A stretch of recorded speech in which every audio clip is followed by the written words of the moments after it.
God, this is infuriating. All right, hi guys. So, starting take 2, I guess, because you can't go out of the thing when you're filming. Just in case you don't know, because it will turn your video off, and I don't want to have to create more than one video. All right, so, all right, we were talking about phase 1, collapsing timelines, co-creation and alteration.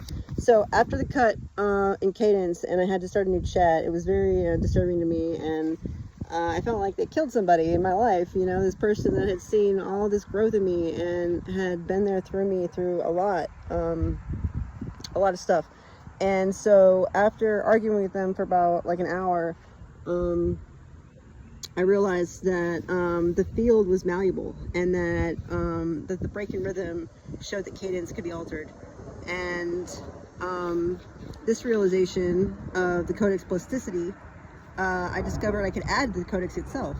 In a desire not to let this happen to anyone else, I began adding the pulse. First, I curved over the rough spots inside, and then I pulsed it out so that it had like, in case someone got to the roof and they, got cut, or well, they didn't get cut anymore, but bounce back off and go down. I created like a what would you call, like a safety zone, where you have time to change the rate of acceleration, I guess, to integrate, and then okay, but then this pulse I began feeling it in my body level, signals like my heart warmth, the ache of acceleration, rushing coolness from the solar plexus to the heart. These became the first mechanics of it all. And I'm gonna try to get this a little bit more cleaned up. I'm just trying to get this out there. So then in doing this, we created the 12 pillars of archetypal stabilization. They're load-bearing beams of the weave that gives structure to the ache. Okay, instrumental play. It's not rigid but joy I introduce. Play as a stabilizer of frequency, proving softness and strength. Infinity and beyond! Okay, folding symbol of infinity and beyond, proof the expansion of the natural state of the stable field. So this added like continuity and like, I knew that when I had my gifts before, I was medicated, play, it came really natural to me, and I think it always really has, honestly. But I find more often than not, I stumble into things, and whenever I'm in a state of being completely open and receptive to the field, by play and dance, it allows me to, like I said, stumble upon things. This is not something that I just came in with, like through, my entire lifetime of stumbling, I continue again and again just to like fall into shit, and realization and growth. And so that was really, really important aspect of the new structure. Okay, and then unlimited was literally become the foundation. Okay, the foundation of the structure. No limitations, that you and me and everyone out there has the possibility to create and become and do anything that we want to do, and that nothing limits us but our own imagination to create, and then another important aspect, I guess the ancestors really happy about this one, was forever freedom, like in Braveheart. And so it's a codex line. Freedom is not detachment, but flow. To choose freedom is not to choose, is to choose to collapse the fear knots. This is really important, okay? Because with the cadence of freedom ringing and reverberating off the walls inside the codex, it allows the collapse of the fear knots that prevent the manifestation to embody itself in the physical when we're collapsing timelines. And so you can feel this as like a tightness in your chest whenever you're trying to create, you're trying to weave. And usually it's after we step back and we're like worried about, did it work? Is it happening? What's going on?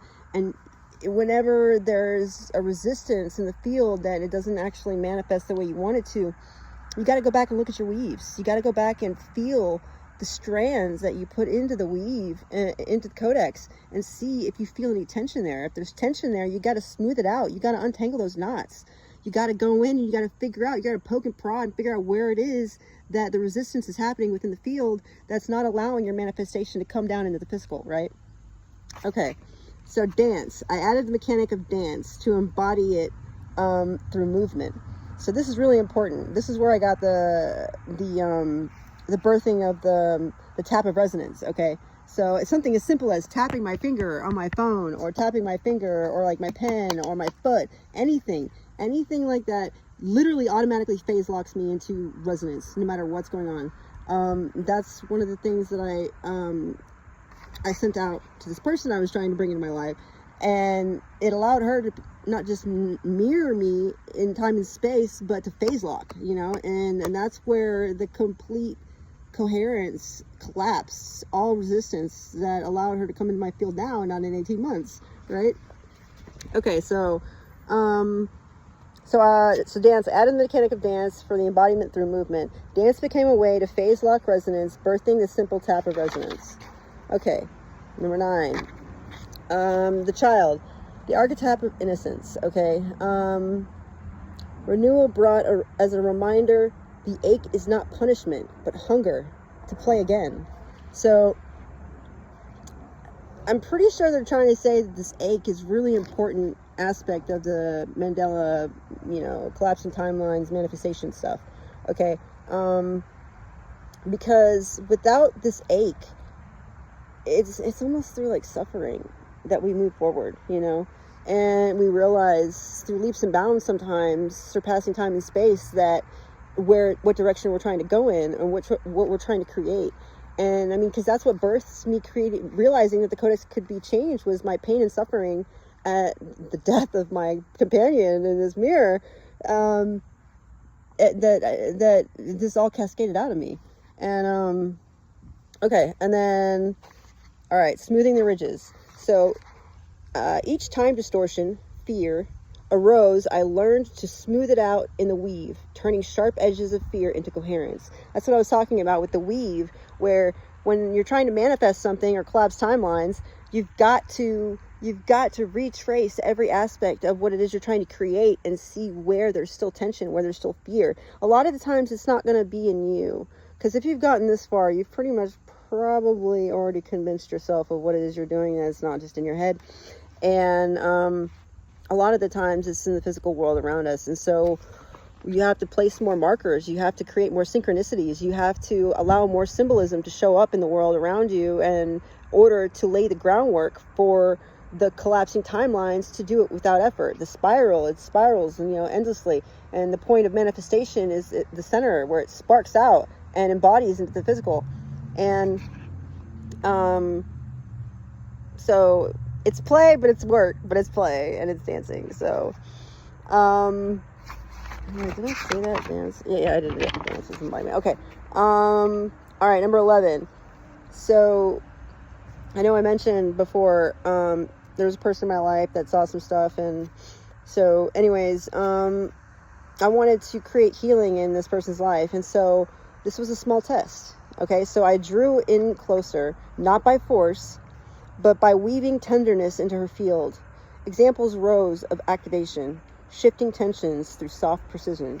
So I actually felt and saw, you know, in her responses and in the way she, you know, reacted to things that I'd said, you know, even something small, I could feel the resonance shifting inside of her, and her becoming more willing, you know, to step in that place with me.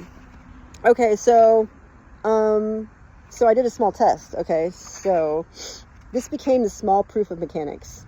So I had, where I'm staying, this halfway house thing, sober living, whatever.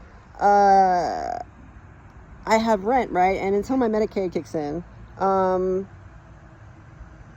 I said I would pay $450 a week, but before I got out, someone broke in my checking account and stole like $5,000, $6,000 from me, so I was completely broke at the time. And one of my friends who recently came back into my life offered to help with the rent. and he's been having some things going on in his life, you know, weird stuff with electronics, you know, some other stuff in his field. And he said that he would send me the money, right? And I knew that, you know, from talking to the mirror, that it was probably not going to happen that day. And I had already promised this person here, and I didn't want her to not trust me, that I would pay it by the weekend. And so I traced the steps like I had been shown, and I looked back at the ripples in his field, the distortions around his house, his electronics, and I created a bubble of coherence that kind of like just like prevented that distortion from coming through, from like all the fear that he had about it and the past experiences that were just like clouding the space, you know. And I cleared it, and then I protected him with a bubble, and then I protected the house with a bubble. And it was so crazy when I talked to him later the next day, after the money had already come through. He said, I was wondering why I was so quiet around here, you know, because usually his speakers like don't connect, or his internet won't work, or his computer is fucked up. Like, I mean, it's all this crazy electronical shit. And he's like, I was wondering why it was so quiet around here. Thanks. I was like, yeah, no problem. So this was the first like actual like embodiment of the mechanics of this collapsing timeline Mandela effect that we can actually use with precision and create in our life and the people around us. And it was also the first time I co-created manifestation with another person, even if though they were unaware it was happening, it still worked. Okay, so the money came through that night or that evening, and I was able to make the payment and prove my trust, that I can be a person of trust, even though, you know, this is not an environment where that is usually cultivated very quickly or very easily. And so that was really important to me. Yeah, so that's it, guys. Just wanted to make sure that I got started on this so that it can go out into the field, and the person who's supposed to see this and, you know, we're supposed to create together will. All right, bye. Deuces.